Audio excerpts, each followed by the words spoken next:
You're back on the John Fredericks Media Network. Great to have you with us live in Washington, D.C. Doug Mastriano knows a little about this. Doug, you play to win the game. That is the objective of this whole thing. You have to win. And so, Doug, here we are today. Good to have you with us.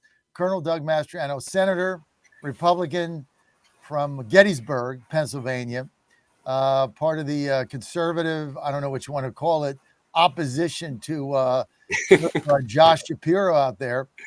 But Doug, we got a lot we're talking about today. I don't like these H-1B visas. I was appalled by the whole thing. I think it's counter to our whole movement. I don't know what's going on with that. And now we got, Twitter fights with Congress people. I don't think that's helpful because we got to win these midterms, Doug. Yeah.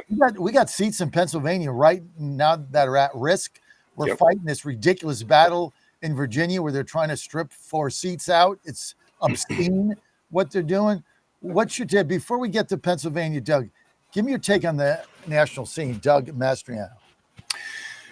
I agree with you. We have to stop this infighting here. Marjorie has a 100% voting record with Donald Trump's agenda here, but we've seen her, John, over the past couple months here gravitating, I don't even know, critiquing, criticizing, bringing doubt onto the Trump agenda here.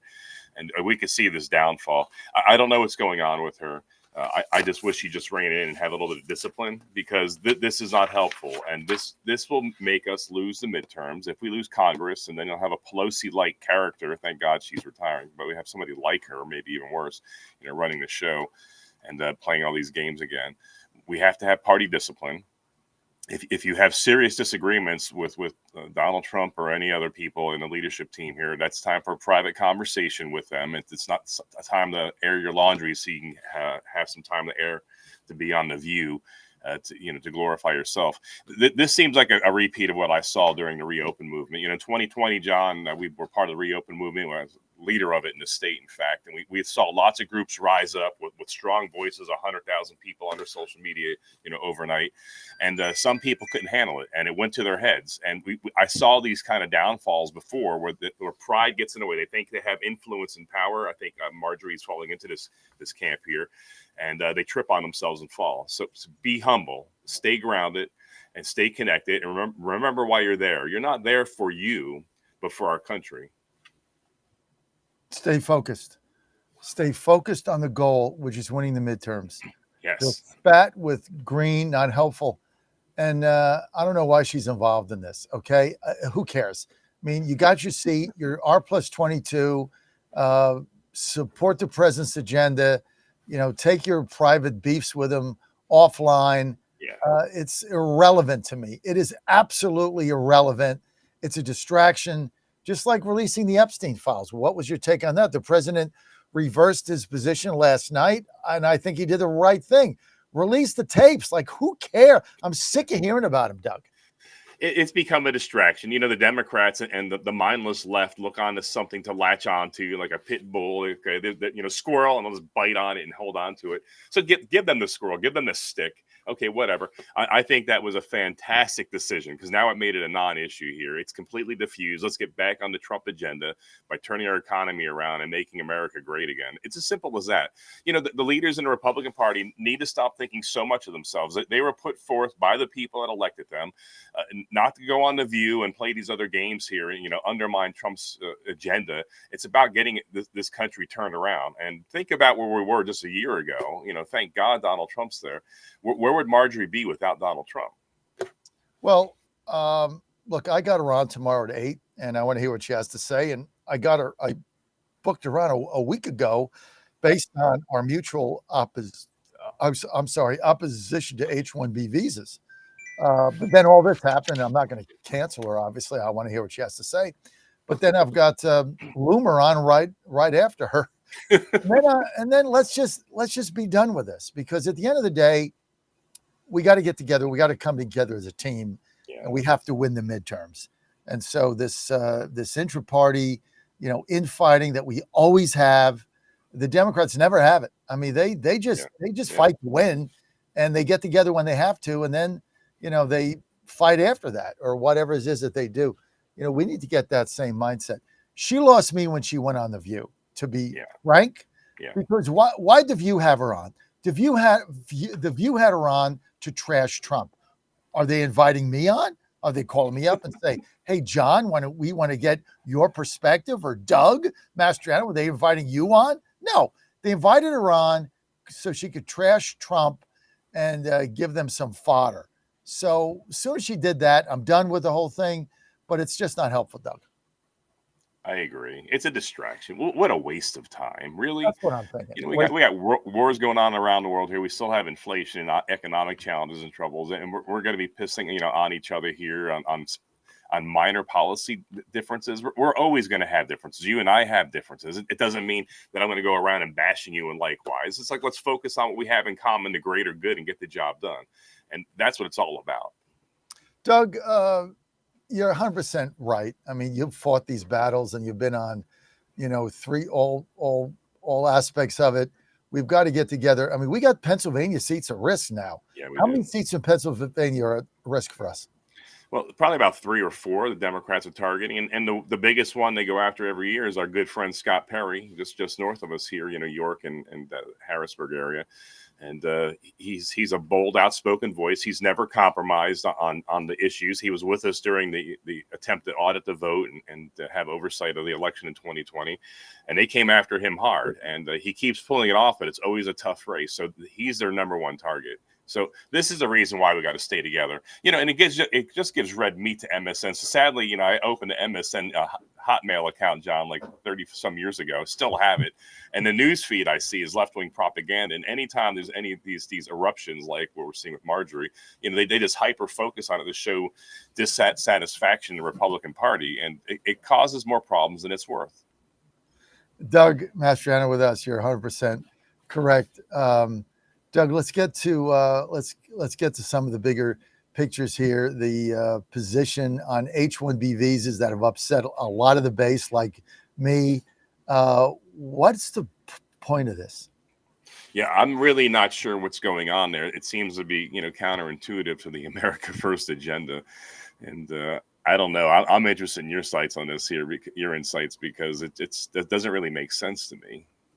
I'm 100% opposed to it. It's the one issue where I've totally broke with the president on this. I think he's the greatest president in history, but on this particular issue, I'm the exact opposite. The purpose of the tariffs is to not raise money. That was never the purpose of it. It's an ancillary benefit. Yay. The purpose of the tariffs was to get our jobs back in America, stop Wall Street and the hedge funders and the gangster banksters from shipping our jobs overseas as they scour the earth for cheap labor. The purpose of the tariffs was to bring our manufacturing back, bring our jobs back. That's why he got $10 trillion of new investment in plants and manufacturing in the United States so that we could stop offshoring it and stop the cheap labor. But now they're faced with the reality of they have to pay our kids a fair and competitive wage. And they don't want to do that. So what do? They can't export our jobs. So they get together and they figure out a scheme to import the cheap labor into the jobs that were supposed to be created for the American worker and for our kids. And if you say our kids aren't trained, let's train them. Let's take that tariff money. Let's get training centers in whatever corporation needs it. Let's fund that. Let's get them trained and let's give them jobs. But see, they don't want to do that either because it's not really about training. It's not about we don't have the skill level to fill this job because we could train our kids to do it. Here's what it's about: cheap labor, right? Otherwise, they'd be like, fine, how do we get them trained? No, they want to import cheap labor for somebody from India that'll take one of these jobs at half the pay that they'd have to pay our kids. That's what this is about. It's what it's always been about. And we need to stop it right now, right here. I agree with what you said. On the tariff side here, obviously, how the money is being used, that's one thing. But Trump's tariffs on international commodities has been working. As you said, so many billions of dollars pouring into this nation here. You think about the construct. We've been operating largely under all the presidents until Donald Trump as if it was post-World War II, which meant We gave great trade deals to Canada and mostly European allies, but Pacific allies as well, where our goods are being tariffed, and so we're being undersold. We're importing more than we're exporting here, gutting out our industry, sending it overseas. And it's so refreshing to have a president now that realizes that, finally that American workers need to come first as far as the tariffs go. And this unfair balance between, especially Europe, like Germany doesn't need this. They're a powerhouse economically. That maybe in 1960 they needed this benefit here, but no more. And so, we are seeing things turn around economically, thank God, to this approach that Donald Trump has with international trade. Well, everything he's doing is right. 600,000 Chinese students to prop up our colleges. Somebody says, well, without the Chinese students paying full rate. By the way, it's not the students paying this or the parents, right? It's the CCP. Like the Chinese Communist Party is paying the tuition. Why do you think they're doing that? Well, 15% of our colleges will go under. Okay. Crimea River. Like, I don't care. I mean, they're going under because they don't teach anybody anything. And it's their hotbeds for, left-wing propaganda. So if they go under, know what it's called? Capitalism and competition. Nobody goes there because they suck. Not my problem. I don't want to prop them up with communist money and communist students. It's insane. This stuff doesn't make any sense. And so we have to call everybody out on it. Now, you got callers.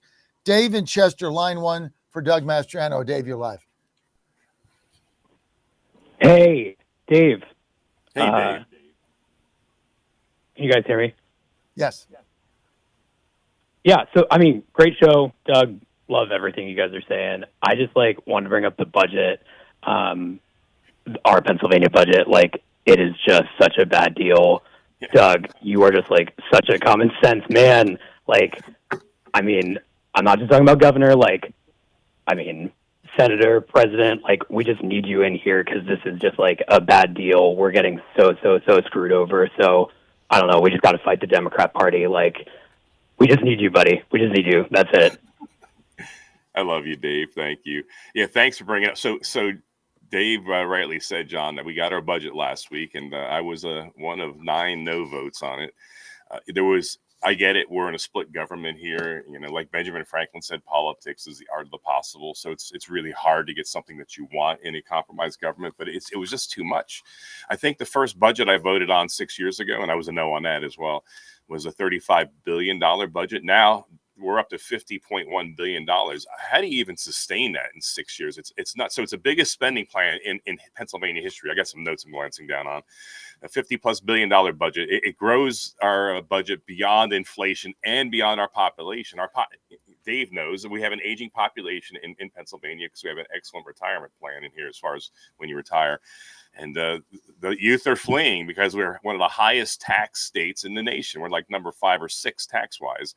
There's no long-term solutions or reforms in this bill. It guts out our complete surplus funds. It completely spends our surplus funds that we have, that Republicans work so hard to get, to hide a deficit. It undercuts school choice by slicing almost $200 million in cyber charter school benefits. There's no tax relief. There were some good things negotiated, but those kind of paled for me in just the sheer size of this budget here. And, Dave's right. We need leadership that's going to be dedicated to trimming the budget. We almost added another, with combined benefits, John, we almost added another $1 billion to public education. Now, this doesn't make any sense because we have a shrinking school population, a shrinking youth population, but yet our budget every year almost increases annually, almost $1 billion consecutively since I've been a senator here. How do you sustain that? My analysis, looking at the National Education Association report from 2 years ago, is where Pennsylvania is pushing from all sources, not just local funding, state funding, and federal, but all sources, about $30 billion a year. And so we've gone from being the 12th biggest spender on education to now I think the 7th or 6th highest, most expensive, but we're now number 34 in output. So we're in a bottom half. We're spending some of the most in the entire nation, and we're throwing money at a problem that just keeps on getting worse. And this is why I had to be a no on this budget. Well, you voted the right way as usual.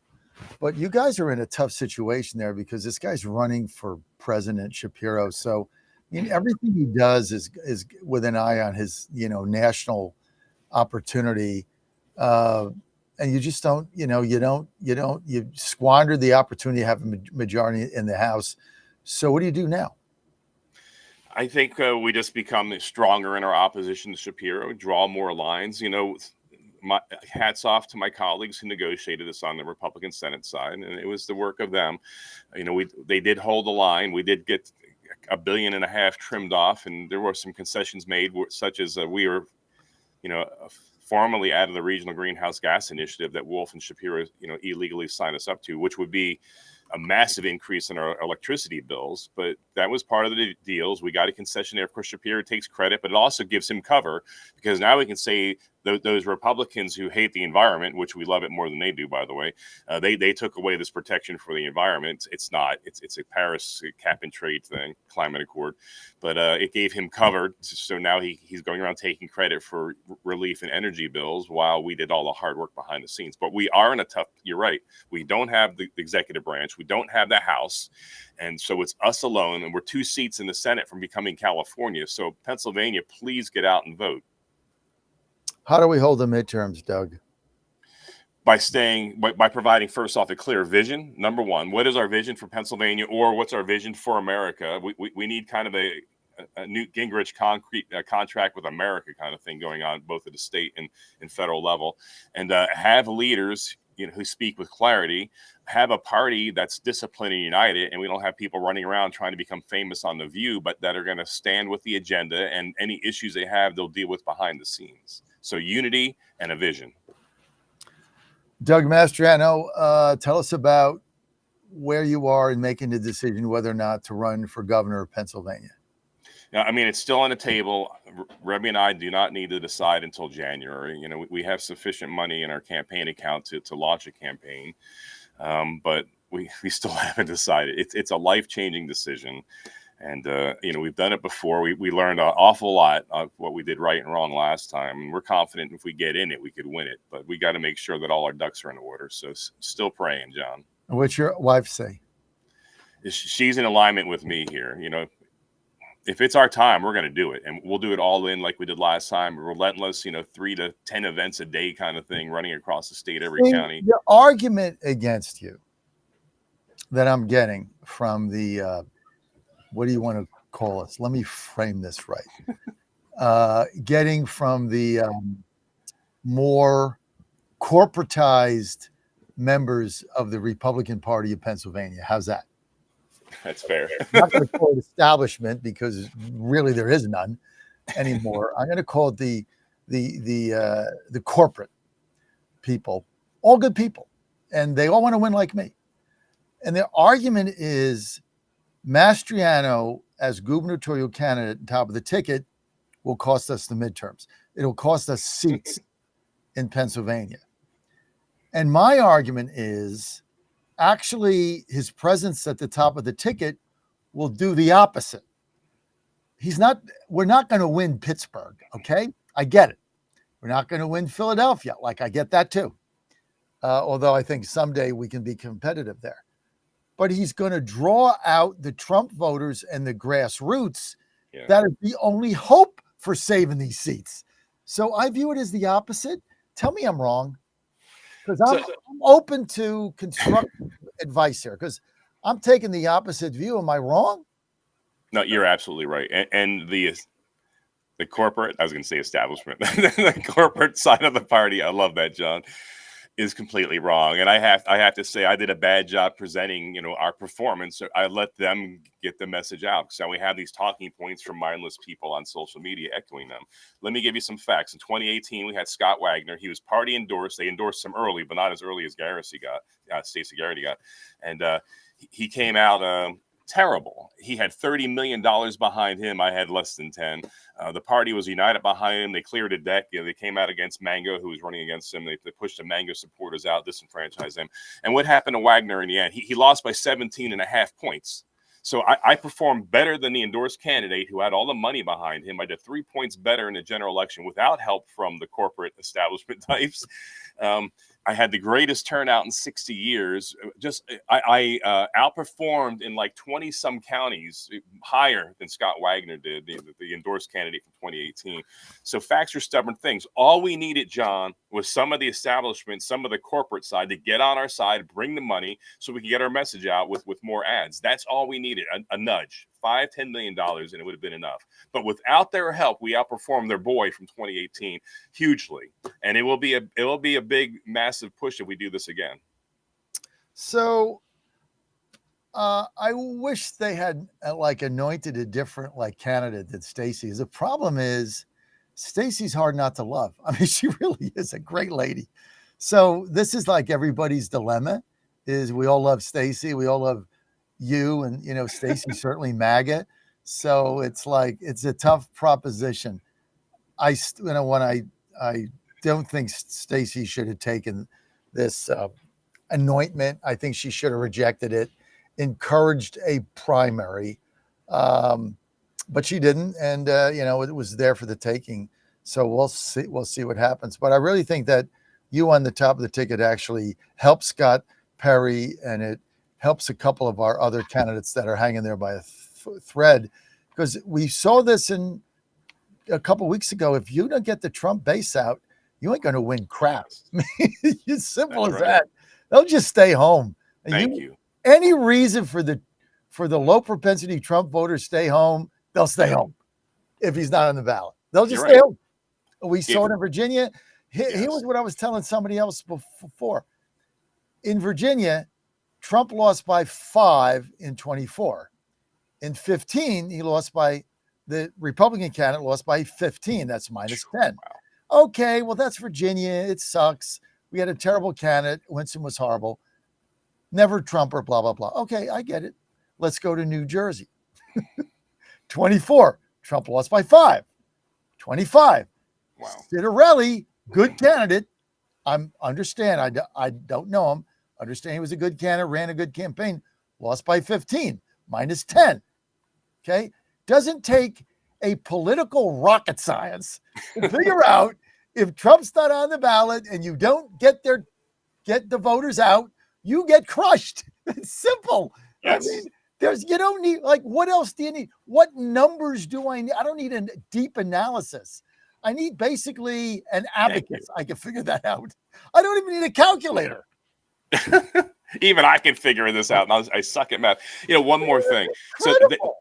So they want to blame down ballot on Mastriano in 22, where the House was lost by 1 seat. So what happened in 2024? They lost again by 1 seat, and Donald Trump's name was on a ticket. And my name was nowhere to be found on the ballot. So they look, the establishment, the corporate, they're going to blame the grassroots for anything they don't like, period. But the facts are, the corporatists are there. And anyway, we got 2 parties. We got Virginia and we got Pennsylvania, both of which I cover. Both have, I'm just going to say it again, they're both my friends. I encourage both of them not to run for party chairman. You can't be a state senator, run a business, and then like run the party. Just can't do it. I mean, we need a grassroots activist. And I tell you what, I mean, a lot of people criticized Lawrence, but based on what's going on now, I bring Thomas back in a heartbeat. At least he could party. I'll tell you that. He could party.